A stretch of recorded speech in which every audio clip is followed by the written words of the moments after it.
Hello, in this video, I'm going to be talking about metal music. It's loved and hated by many. But just like everything else, metal music has a history. Let's start with how metal was invented. We can trace it all the way back to the blues in the 1950s. A few specific musicians would be Joe Hill Lewis, Pat Hare, and James Cotton.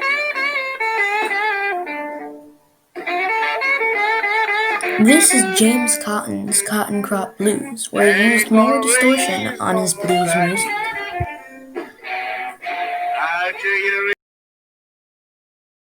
We can actually trace metal's origins back to surf rock.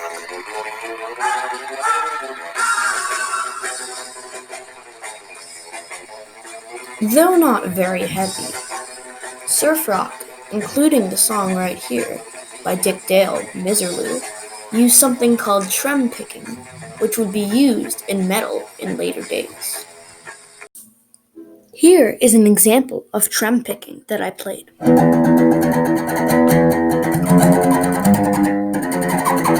See how I'm going from the top and bottom of the string very fast. That's what trem picking is. But most notable for heavy metal's origins is late 60s psychedelic rock. Bands like the Beatles, the Jimi Hendrix Experience, and Cream are examples. However, the band Blue Cheer's cover of Eddie Cochran's Summertime Blues is very notable. This song was very low, which influenced low-string guitars and basses and down-tuned guitar. Here's an example of me playing my guitar down-tuned.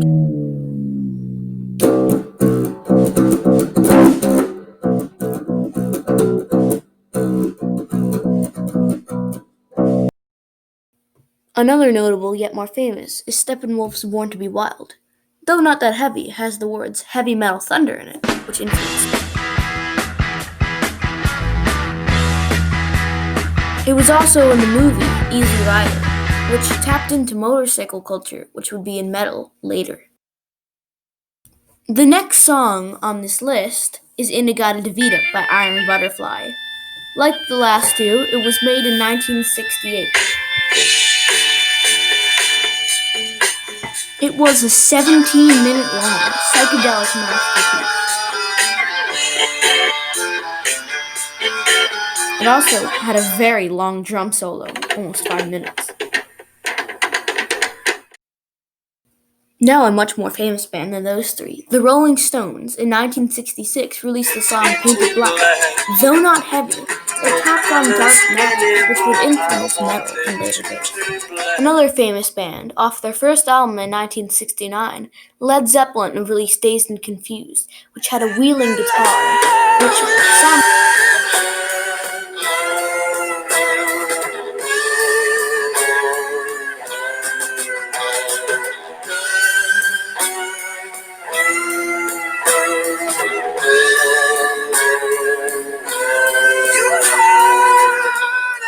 in another part of the song, it had the drums and the guitar in unison, which would be influential in thrash metal.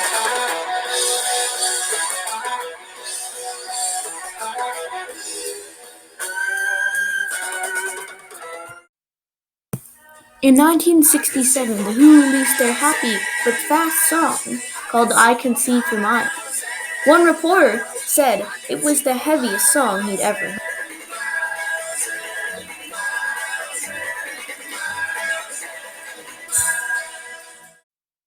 Apparently, the Beatles' Paul McCartney heard that and took it as a challenge. They released Helter Skelter, Heavier Than Ever. Although it was the first metal song, there was no metal band yet. Let's go back to Led Zeppelin. Though a very heavy band, they were not a metal band. Their criteria didn't fit, and they also did folk music.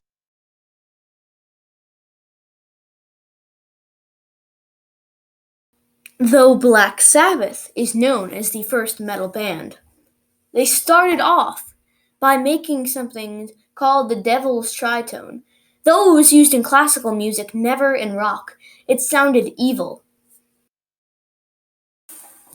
Here is an example of me playing the devil's tritone on my guitar. Here's what it sounds like.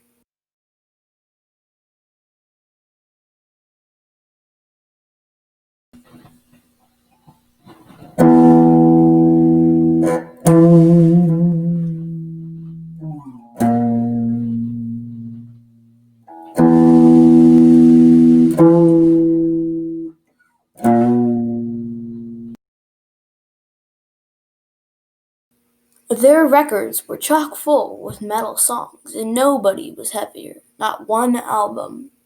But at the time, there were some bands growing without records released. I am going to tell you about one who did have records released. They did not become a metal band until Black Sabbath, though they started before Black Sabbath. Before I tell you about the band, a fun fact about them. Once they broke up, their guitarist and bassist started a band that broke up, and their singer joined Black Sabbath. The band is Deep Purple. They had 3 albums in 1968, 1969, and again in 1969. So they started before Black Sabbath, though none of those albums were a metal album until their 4th album, Deep Purple and Rock, a bit after Black Sabbath's. But metal's not just one thing, it's many different subgenres. Let's see what they are. To start it off is the most famous one and originator, heavy metal. Bands like Black Sabbath, Iron Maiden, and Judas Priest would be the most notable. That is what heavy metal is. Then, thrash metal, a faster form of heavy metal, can be heavy but also can be soft. Bands like Metallica, Megadeth, Slayer, and Anthrax are known as the most famous ones. That's thrash metal. The next one would be definitely one of the heaviest ones, death metal. There were bands like Meshuggah, Death, and Nile, who are death metal bands. That's death metal. Next one would be definitely the heaviest lifestyle and music, black metal. From Norway, bands like Mayhem, Behemoth, and Darkthrone are black metal bands. Truly an evil genre. Next would be progressive metal. Surely the most musical. Bands like Dream Theater, Tool, and Queensryche would be notable for progressive metal. Next would be power metal. Talking about dragons and fantastical things, definitely the cheesiest form of metal. Bands like Dragon Force, Blind Guardian, and the originator, Helloween, started power metal. Now, many people loved and hated glam metal, with bands like Guns N' Roses, Bon Jovi, and Motley Crue mixing pop with metal. So if metal is scattered and different, then what are the different cultures and aspects of each culture in the different?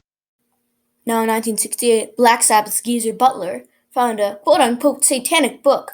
Though they all believed in Christianity, they thought it was interesting, so they made a song about it, making the theatrical aspect of it. Although Iron Maiden also did theatrical things with the Number of the Beast, the songs like the title track, Hallowed Be Thy Name. Now Judas Priest started something in motorcycle culture in metal, with their album Hellbent for Leather, also known as Killing Machine. They use lots of motorcycles. Now Motorhead's first album, second album Overkill, and third album Ace of Spades also contributed to that.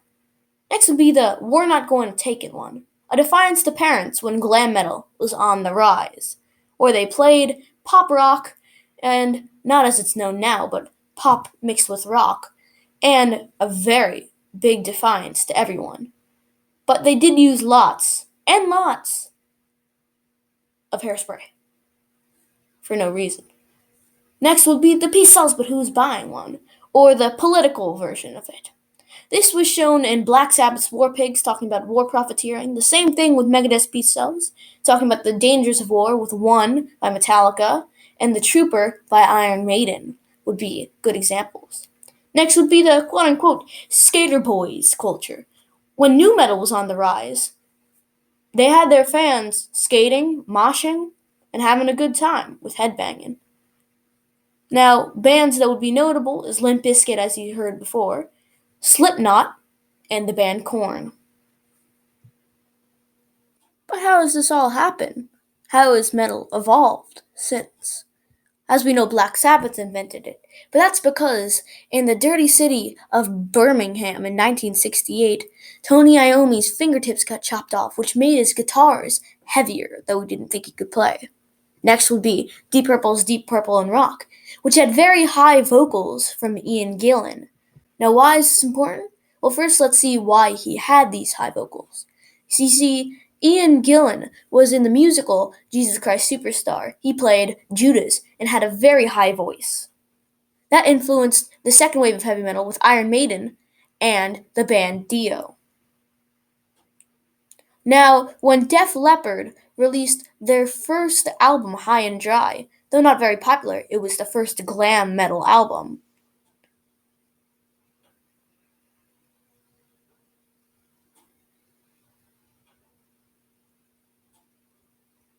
Now, Metallica, probably the richest and most famous metal band, started in 1983 with their first thrash and underground album, Kill 'Em All.